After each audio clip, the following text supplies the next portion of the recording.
कब आएगा? औरत बच्ची के सर पर हाथ रखती है। बस वक्त आ गया है, अब वो जरूर आएगा। मेरा मन जानता है कि वो जरूर आएगा। एक बार फिर रात होते ही भोलू अपनी एक लंबी अंगड़ाई तोड़ने लगता है। हो, आज तो मजेदार नींद आएगी। तभी सामने से कक्काल भोलू के सामने आ जाता है। अरे good night boss. Good night. अबे भूत है तू, जाके लोगों को डराओ। कक्काल भोलू के सर पर एक मुक्का मारता है और भोलू नीचे गिरता है। भोलू अब पूरे ताजपुर में इधर उधर उड़ने लगता है।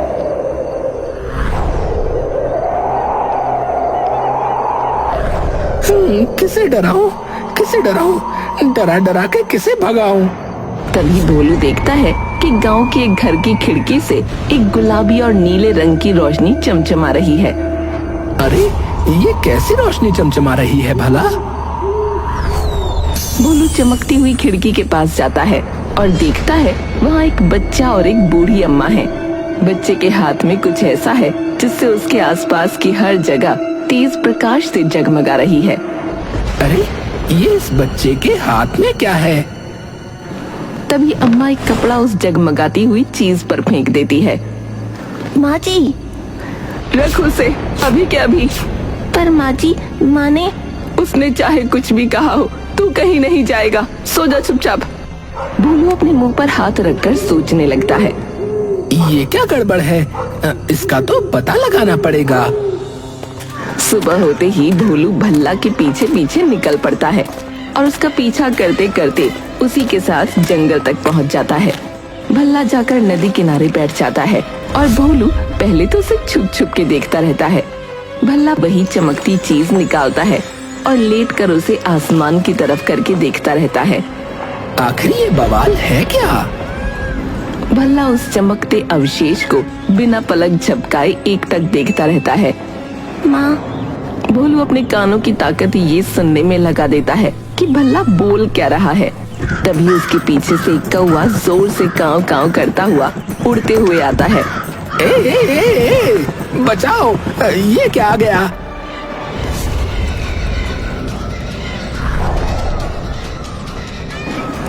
कौन हो आप? अरे नहीं छोटे दोस्त, मुझसे डरो मत। मैं तो बस एक मामूली सा भूत हूँ। भूत? दूर हो जाओ, पास मत आना। मेरे पास मेरी दादी का दिया हुआ धागा है, भस्म कर दूंगा तुम्हें। अरे मुझसे डरने की कोई जरूरत नहीं है छोटे दोस्त। मैं किसी इंसान को कुछ नहीं कहता। पक्का? हाँ, पक्का। भल्ला फिर उदास हो जाता है और तालाब के पास बैठ जाता है। भोलू देखता है कि वो फिर उदास हो गया है, तो भोलू भी उसके पास आकर बैठ जाता है।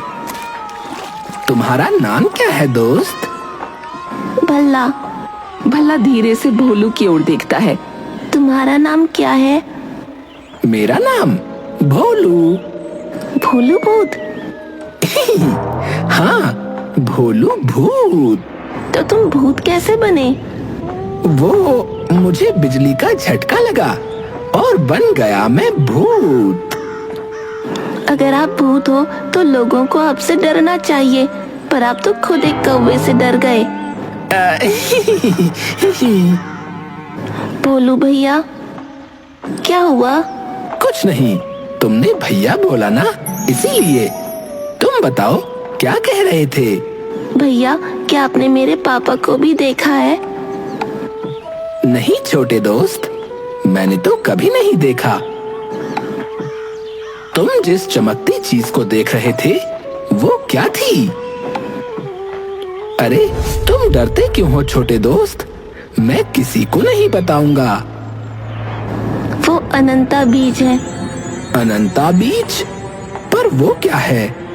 ये तो मुझे भी नहीं पता, पर ये मेरी माँ ने मुझे दिया था। तो तुम क्या इसी वजह से उदास बैठे हो? पर क्यों? क्योंकि जब मेरी माँ ने मुझे ये बीज दिया था तो उन्होंने कहा था कि जब ये चमकने लगे तो इसे मेरे पास ले आना, क्योंकि तुम ही बस एक चारा हो। पर इससे होगा क्या? एक मिनट, क्या इससे कोई स्वादिष्ट फलों वाला पेड़ उगाएंगी वो? मुझे तो कुछ भी नहीं पता भैया। मुझे तो ये भी नहीं पता कि मेरी माँ है कहाँ। तुम्हें क्यों नहीं पता? जब मैं 5 साल का था, माँ ने मुझे तभी ये दिया था और वो चली गई थी मुझे छोड़कर। तो ये नहीं बताया कि वो कहाँ गई और क्यों गई? नहीं, सिर्फ माँ जी को यानी मेरी दादी को पता है कि वो कहाँ है, पर वो मुझे बिल्कुल नहीं बताती।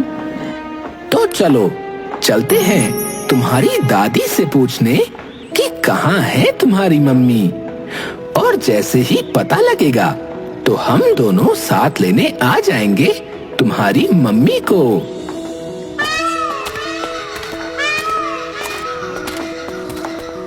दोनों भल्ला के घर पहुंचते हैं। दादी सामने बैठी चावल साफ कर रही होती हैं। दादी भोलू को देखकर घबरा उठती हैं और भल्ला का हाथ पकड़ उसे अपने पास खींच लेती हैं। ए, दूर हो जा मेरे बच्चे से। इस बच्चे ने तेरा क्या बिगाड़ा है? अरे नहीं नहीं।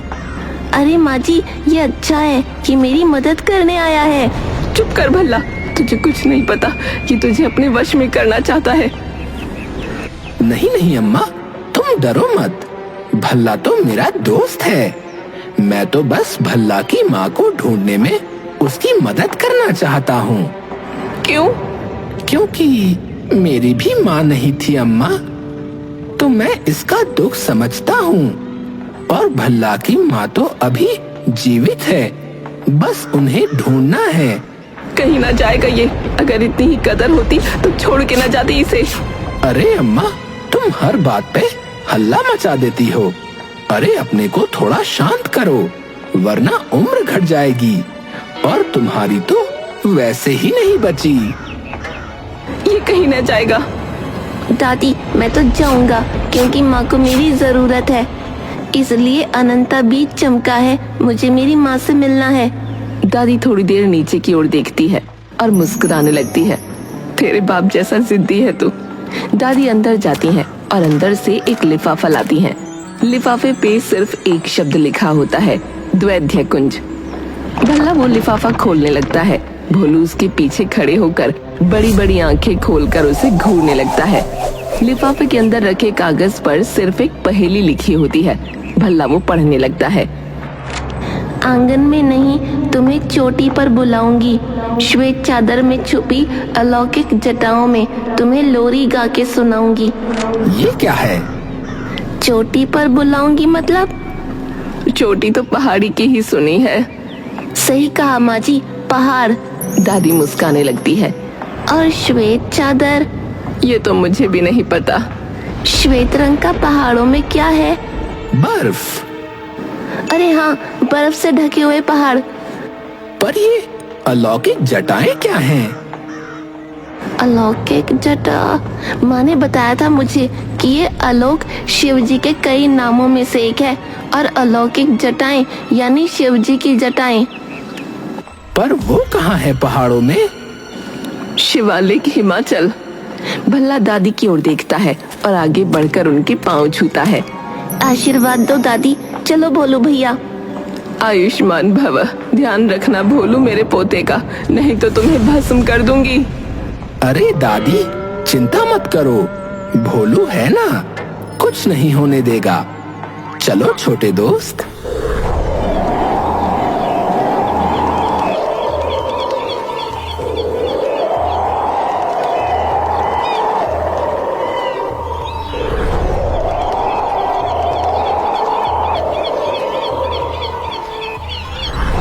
भोलू भैया, पर वो जो लिफाफे के बाहर लिखा था वो क्या था? पता नहीं छोटे दोस्त, शायद ये उस जगह का नाम हो जहाँ तुम्हारी माँ रहती हो। हाँ, सही कहा भोलू भैया। भोलू भल्ला यूं ही उड़ते जा रहे होते हैं कि तभी भोलू भैया, प्यास लगी है। अरे ये बीच आसमान में पानी कहाँ से लाऊं? अरे वो देखो भल्ला, वो रहा पानी। पहले तो पानी भरने के लिए हमें बोतल चाहिए। भल्ला, तुम यहीं रुको, मैं लेकर आता हूँ।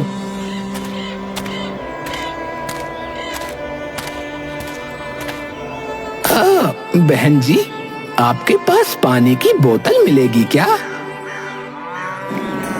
पिशाची चमगादड़ की औलाद, बहन जी देखती हूँ तुझे मैं।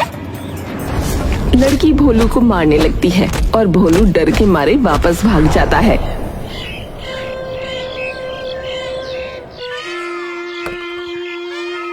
भोलू कैसे न कैसे बोतल ढूंढ कर ले आता है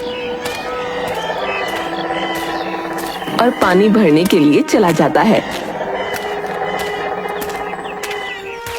प्याऊ पर बहुत लंबी लाइन लगी होती है।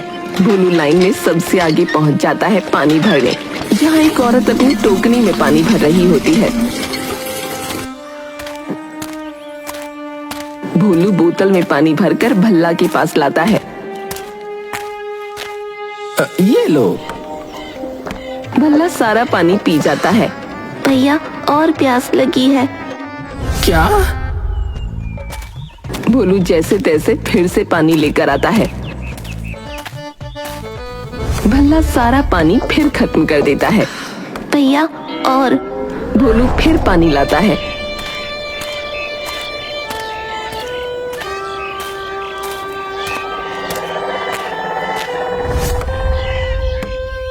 और भल्ला फिर से सारा पानी पी जाता है। भैया थोड़ा पानी ले आओ ना, जाते जाते पी लूंगा। अरे इतना पानी मैं अपने घर के टंके तक में नहीं भरता जितना तुम पी गए। भोलू और भल्ला एक बार फिर शिवालिक की ओर बढ़ने लगते हैं। तभी रास्ते में भल्ला एक बार फिर बोल पड़ता है। भोलू भैया, क्या हुआ? सुसु आई है बहुत तेज। क्या? अरे अब एकदम से कहाँ लेकर जाऊं? भैया बहुत तेज आई है। अरे तो 20 किलो के तो तुम खुद हो और पानी तुम 30 किलो पी गए, तो तेज तो आएगी ही ना। भैया बिल्कुल कंट्रोल नहीं होगा अब। मैं यही कर रहा हूँ, किसी को कुछ नहीं पता चलेगा। अरे नहीं नहीं नहीं नहीं। भल्ला भोलू की पीठ पे खड़े हो आसमान में ही सूसू कर देता है। अरे मेरे ऊपर मत कर देना। अरे अरे अरे। नीचे दोस्त खड़े शिकंजी पी रहे होते हैं। उनमें से एक दोस्त कहता है, ठंडी ठंडी शिकंजी का मजा ही कुछ और है गर्मी में, है ना?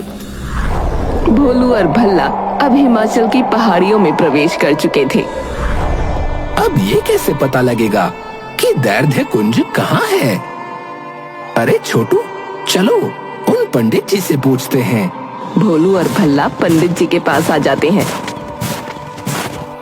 प्रणाम पंडित जी, प्रणाम। प्रणाम प्रणाम। अरे वत्स, तुम तो मैं? क्या पंडित जी?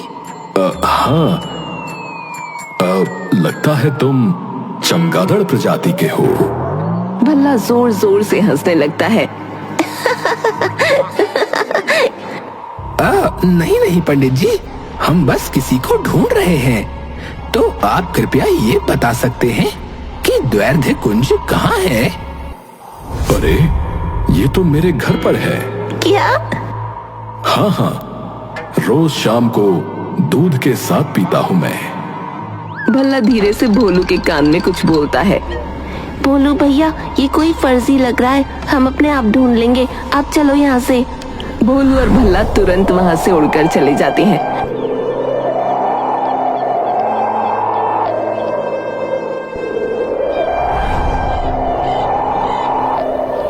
और अंततः वो शिवालिक पर्वत की चोटियों पर आ जाते हैं।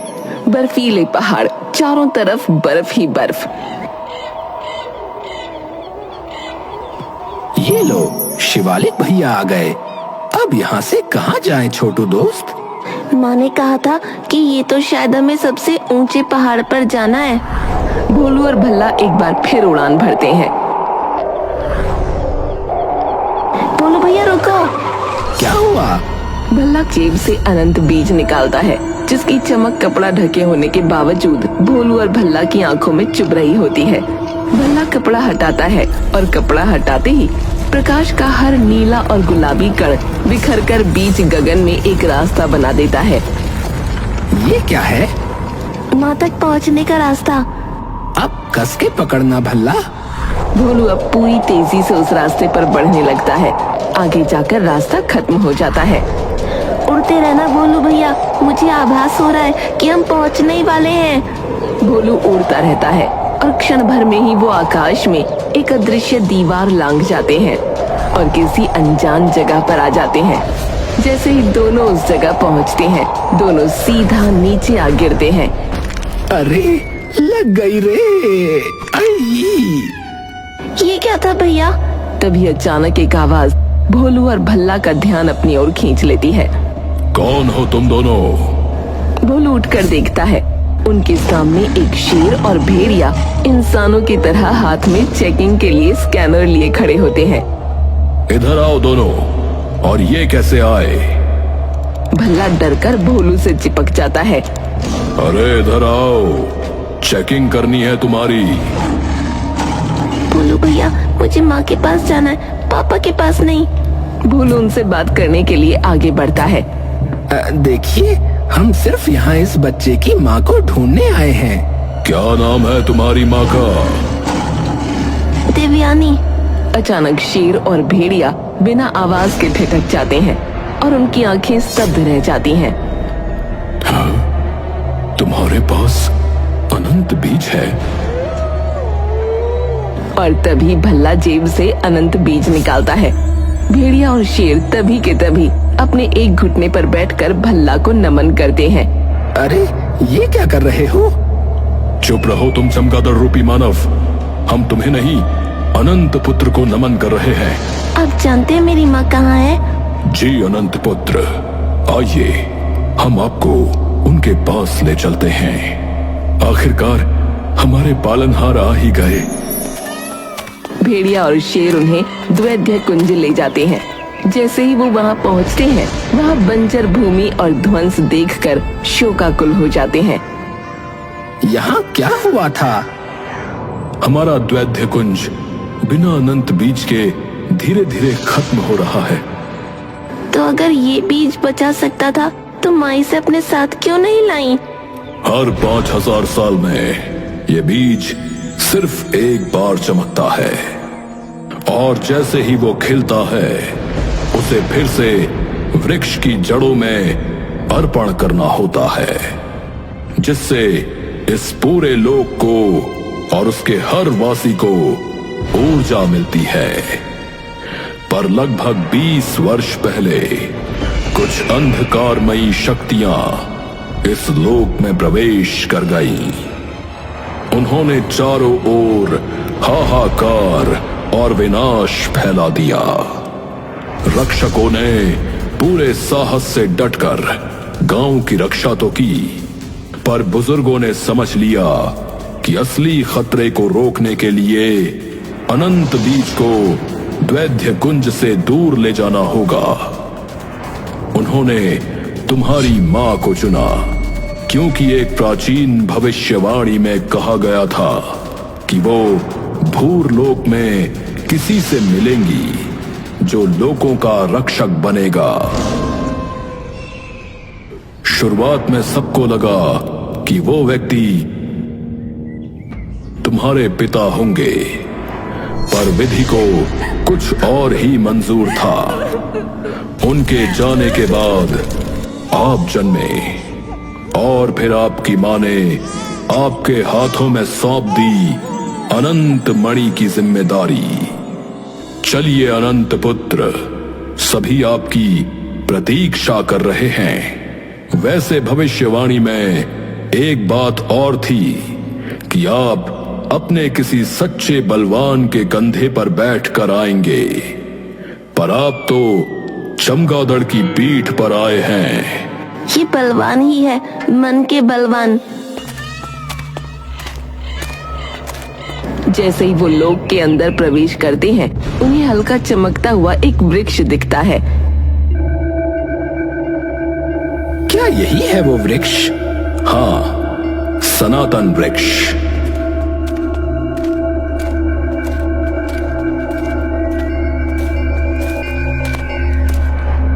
माँ,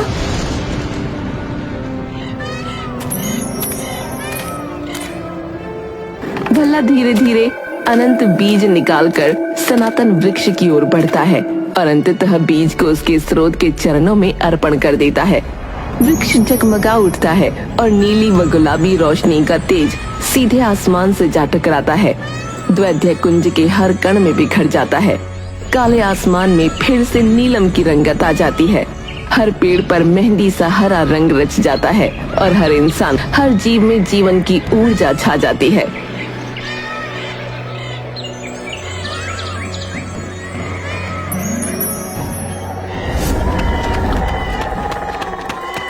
नहीं नहीं, रोना नहीं है। तुम तो अपनी माँ से भी बहादुर हो। माँ, तुम क्यों छोड़ के आई मुझे? मुझे माफ करना बेटा, पर यहाँ कुछ बुरे लोग आ गए थे जिन्होंने इस जगह को पूरी तरह खराब कर दिया था। माँ, तो क्या पापा भी यहीं रहते थे? दिव्यानी ये सुनकर अपने आंसू रोक नहीं पाती। नहीं, पर काश रहते। तभी पीछे से भोलू आता है। ओह, क्षमा करना मौसी जी, पर मैं कुछ पूछ सकता हूँ? आप वही हैं जो मेरे बेटे को मेरे पास लेकर आए? जी। आपका बहुत बहुत आभार। मैं आपके चरणों में पड़ जाऊं तो भी कम होगा। अरे बाप रे, मौसी जी, नहीं नहीं, मुझे तो बस ये पूछना है कि ये लोग इतना छुपा हुआ क्यों है? क्योंकि सारे ब्रह्मांड से आए लोग यहाँ रहते हैं। ये जगह बाकी दुनिया से बहुत अलग है। यहाँ न कोई भेदभाव है, न कोई बुराई।